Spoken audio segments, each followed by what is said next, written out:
Hello, beautiful people, and welcome to the Mindset Alchemy podcast. I'm Janine and I'm your host, and I love helping you understand the power of your thoughts, your words, and your feelings in your life. The fact that we are constantly creating and many times lack the enjoyment of what we bring forward as the fruits of our creation. Other times we can get to rejoice in it and work with it. Something that has been on my mind and in my heart for the last few days has been the topic of death and rebirth. When I was younger, I started nursing and I went on to do my midwifery and my psychiatry. And for me, some of the saddest things was watching a mommy cradling a baby whose spirit had left its body before the birth, or as it was birthed, or within a few days of the birth. And that mommy going home with those empty arms and a lack of understanding of what was going on there. Many times this happens to us with our ideas, with our relationships, within our life. We birth it and the spirit leaves it. It's no longer there. When I was working in medical, many times I would be called the sister of death because I would look at a person and either before I went off shift or for my days off, and I would see what I called the death mask. And I would say, okay, please warn the family, this person will have left by the time I come back. And they basically will have died. Let's just call it what it is. Their spirit will have left their body by the time I come back. And I used to have a deep knowingness of this. And it really became very upsetting because at that time I was unaware of my giftings, of connection with spirit, or anything like this. I just knew what I could see and what was coming forward. And it made me quite afraid of death until I started understanding the cycles of life, birth and rebirth, and various things. Yes, it took the death of my dad for me to step into my giftings and my understandings in a much deeper way.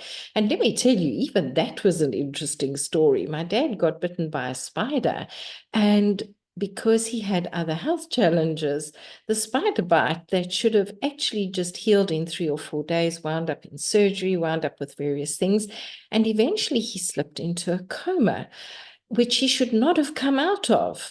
I watched him wake up from this coma, have jelly and ice cream and a jelly and custard. I'm not sure if he got the ice cream, and he thoroughly enjoyed it. And then he asked, will you take care of your mother, Janine? And when I said yes, I watched the heart rate monitor changed, and he died that night. That sense of purpose and power that took him out of that coma to make sure his most important thing was done, which was to have my mom taken care of and know that she was safe and secure, brought him out of that coma long enough to enjoy his jelly and custard and to ensure that what was vital to him was taken care of. Now, what is the analogy here? The analogy is that there is a cycle in life of birth, growth, and death. And especially in our businesses, in our relationships, in our partners, in our friendships. It's an ongoing cycle. And when we are able to understand this and to release, because I know I battle very often, I used to battle a lot more than I do now, with releasing what has served its time. Wow, it makes such a difference. It also makes a difference for people who are transitioning to allow them to know that their work is done for now, that they are able to move on from here at this point. And when we can reassure them, wow, that is really, really very powerful and helpful for them and for the people around them. The same in our businesses. We get ideas. And if we are unavailable to birth them, they will go to other people. At other times, we have ideas and we put action behind them and we get the fruits of it. And there comes a time when something else is coming to take its place.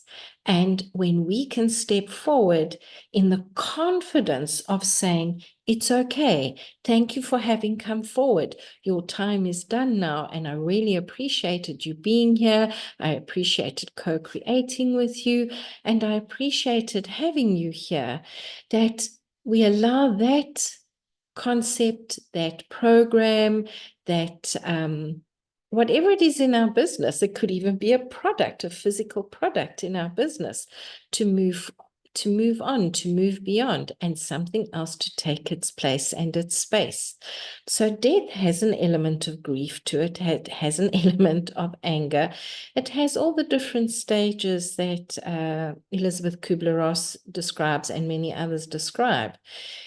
Also, when we shift through phases in our life, when we move from a teenager to a young adult, from a young adult into the maturing process, and from there into what I call the crone phase, as we move into our 50s and our 60s and beyonds. Some people call it the freedom phase, that you have the freedom to be more yourself, and that in that way.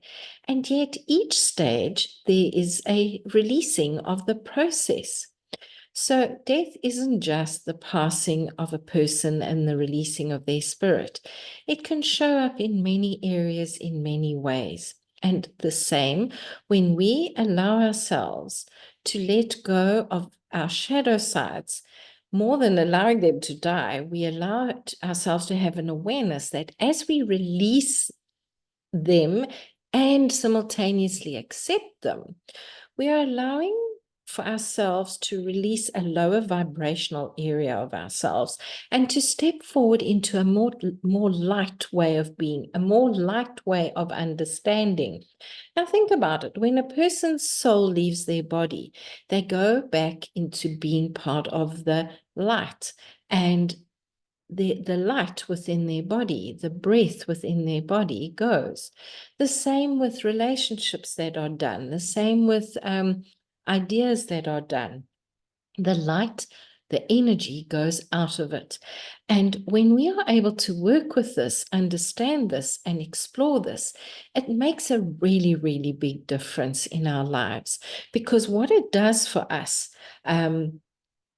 obviously, when a person's transitioned, unless there's a next phase and they come back into their bodies, their light goes on to be more and more expansive in the hereafter, in the as part of source energy. They go back to their part of source energy. The same thing happens with ideas, because when you release it, it comes back at a deeper level, or it goes to somebody else to be grown. We all play our part in this. I think I've lost the thread of what I wish to say. Anyway, let me know if this is making sense. You can either return an email if you're on my email list, or you can get hold of me on social media. The point of what I'm saying is life works in cycles. So let's recognize the cycles in our life. I know this is what I help my clients do. We take a deep look into their soul, into their purpose, into their mission, and see which cycles are ready to be released, which ones should have been released a while ago, and which ones are coming forward. So I have definitely discovered in my life, sometimes in one area I'll be in spring, in another area I'll be maybe in winter, where I'm now planning and exploring. In another, I'll be in summer, where I'm enjoying the abundance, the energy, the generosity of the earth. And autumn maybe in a fourth area. And sometimes in the same area, I can cycle through all 4 seasons simultaneously for one part of it. And it's to allow ourselves to understand, this is where I'm going. This is what I'm releasing in order to be there. And this is what I'm being and stepping into creating in the now in order to be in that future self area. So literally, we're allowing the death of who we were yesterday so that we can be present in the rebirth of today, so that we can create and celebrate the creation of tomorrow. And when we get to tomorrow, we release yesterday. We be present and we keep our eyes on our vision, on our creation and our goals of moving forward and our intentions. We see what tasks are required and what targets we are looking to achieve. And this is how we work with the cycle of life. Because remember, life is life. There are people make decisions that impact us. We can choose to be low vibrational about it, or we can let go of that guilt, shame, frustration, feelings of antsiness, irritation, and we can step forward into, well, what else is possible? What can I create here?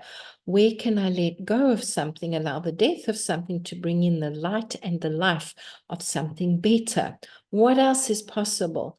How can life get any better than this? Whether it feels good or it feels bad, how can life get any better than this? And this allows us to step forward with life, with light, and allows us to recognize at a much deeper way what is asking for us to release it, where our shadow side is showing us where to go towards the light, and what is possible in our life as we focus on who we are becoming so we can be that person today in this moment. Let me know what questions you have, and have a beautiful and incredible day yourself. And remember, life is life. How can it get any better than this? Bye-bye.